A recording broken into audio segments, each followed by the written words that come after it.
রানীর যুগ আর নেই।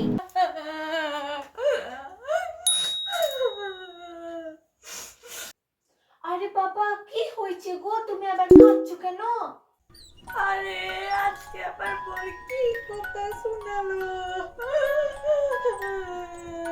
জানিস জানিস আমার বর কি বললো? কি বললো? আমি শুধু বলেছিলাম যে তুমি তো আমাকে বিয়ের আগে বলেছিলে যে তুমি আমাকে রানীর মতো রাখবে, কিন্তু বিয়ের পর আমাকে ঝি দাসি এইভাবে তুমি আমাকে রেখেছো। আর জানিস ও কি বললো? আবার কি বললো? ও বললো আমাকে যে এখন তো রাজা রানীর যুগ চলে গেছে, তোমাকে আমি কিভাবে রাজরানী করে রাখবো। সেই তা ঠিকই তো বলেছে। তুই এতে সঙ্গ দিচ্ছিস? তোকে আমার দুঃখের কথা কইতে এলাম,